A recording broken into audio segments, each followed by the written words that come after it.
What up, YouTubers? It's your guy AD with another edition of The Session. Today, we are in Chi-Town, the Windy City, Chicago, Illinois, and we're going to be hollering at my guy, Prodig-E. Known him for a minute, man. It's a good friend of mine, so it's going to be a dope conversation. Check it out.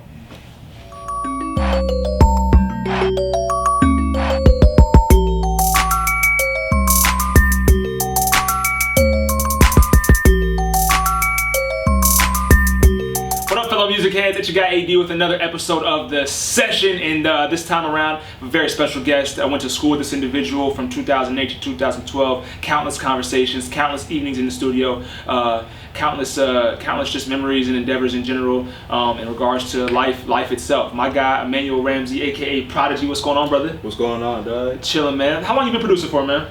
I've been producing since 2006, so 10 years. 10 years in the making. Yeah, you are old as fuck. yo, by the way, it's great to see you. Really is good to see you. I don't know when the last time I saw you was, but this is mad dope to me right now. This is very dope.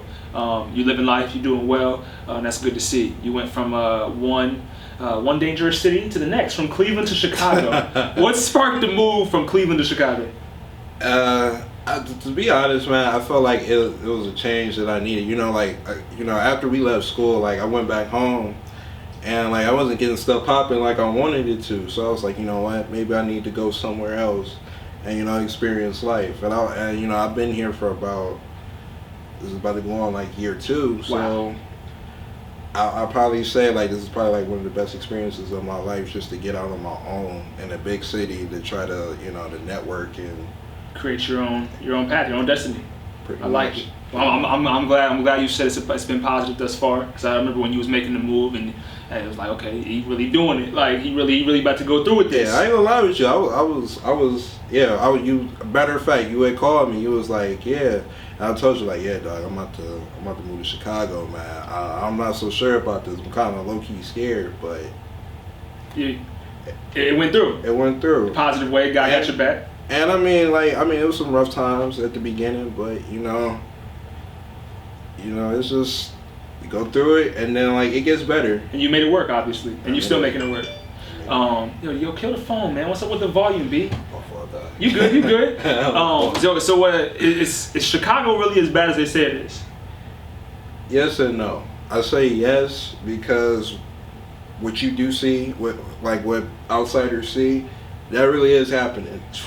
No, I say no is because it's if you, it's like any city. There's places where you can go and there's places where you can't go. Okay. So, yeah. That's real? Yeah. And you still get the same passion, the same joy from producing and making beats and all that. You still feel that same pump.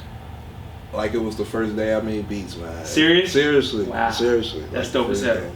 And are you going to continue? Are you going to continue pushing it? Do you have still ambitions of becoming a top-notch producer? What? I still got the ambitions, dog. I do. It's just making those moves. Right. It's just making those moves, honestly. And I know I'm gonna get there. I know I'm gonna get there. Just hard work. That's all it's gonna take. Hard work. Keep going. Keep going. How would you say that the music scene is different out here in Chicago versus back home in Cleveland? Where do I start? Chicago music is just in general, Chicago's big on house. The house movement started here in Chicago. Okay. And so they have all types of music here. So that's one thing. That's one difference about Chicago music than Cleveland. Okay. Whereas Cleveland, it's only there's only so many artists and they're doing one genre. There's a lot of genres, a lot of artists doing different genres out here. Okay. So that's one thing, and then two, it's just a lot more. It breeds a lot more creativity out here, okay. And it's a lot more people supportive of your craft.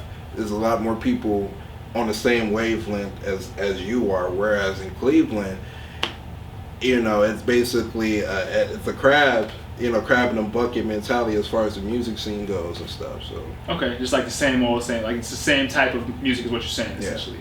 You got a Chicago White Sox jersey on. Indians are doing amazing, though. I know you're an Indians fan. They are.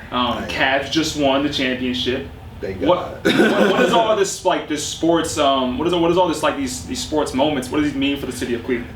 It means a lot, man. We've been through a lot. We've been through a lot, and hopefully, with winning the championship, there's a lot more positivity that's sparked in the city, and people are are sparked to be great, to do to do things, to be creative, to make Cleveland that city again. Because at one point in the history of the United States, Cleveland was the booming city. Boom. In the United States.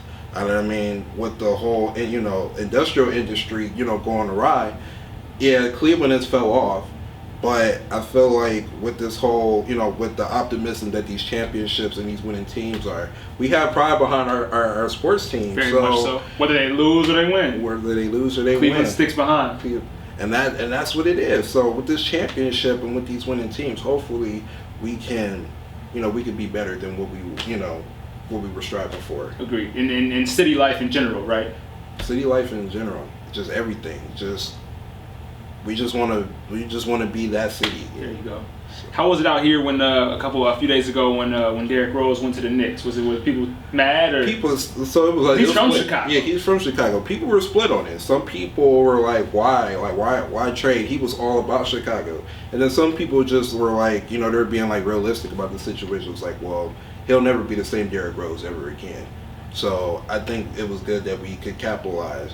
My whole take on it was like how much they got back for Derrick Rose. I don't think that was a fair. I don't think I thought about that too. Except being a Knicks fan, I was like, okay, what are we giving up? And at first I was like, oh, Derrick Rose, crap, because I love Derrick Rose. I'm like, he's injury prone. And I'm like, oh, so last year's contract. Yeah, let's get it. So I was cool, and then I'm like, really didn't give up a whole lot for him. Yeah. Jerry Grant, Lopez, I forget who else we gave up for him. Jose Calderon. Yeah, I'm cool. And we didn't give up no draft picks, which we're notorious for. We're notorious for fucking up draft picks. We didn't have one this past year. Yeah. So I was completely cool with that.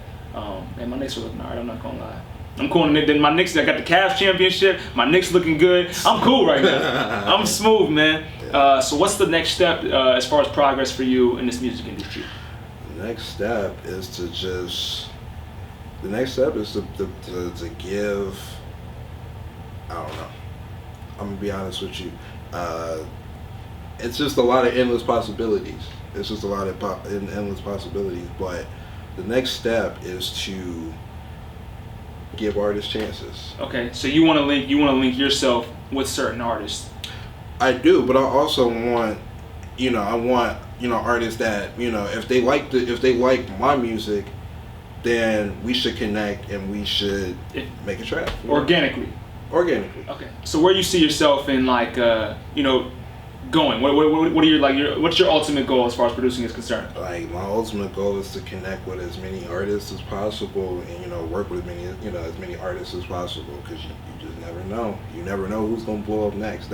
Honestly, that's like the best part of this music industry. Like just seeing who's the next person that's gonna blow up. That's real. It's the music lottery, man. I like that. Now, where can people find your music, find you, connect with you, all that? You can look me up on Facebook, Emmanuel Prodig-E Ramsey, Instagram, Skateboard Prodigy, Twitter, Skateboard Prodigy, SK8, BOARD, Prodigy, PRODIGE. This shit confusing as hell. y'all gotta get these names together, man. These social media handles. Yeah. I'm messing with you though.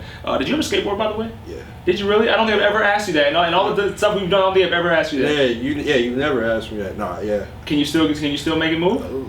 I haven't done it in a while, dog. Pause. That was weird. Can you still make it move? Sorry, I'm not.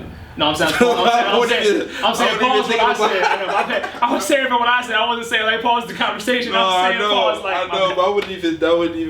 I didn't even process it. My bad, man. Well, I appreciate you taking the time to sit down with me, man. Like I said, man, it's great to see you. Good to see you doing big things. The dreads is getting longer, man. From 08 to 12, you had no dreads. This is a different Prodigy than I'm used to. Yeah. But I respect it. I like it, and you seem like you're in a good space, man. That's what it is. My guy Prodigy, AD, The Session, Chi-Town edition, baby. Woo!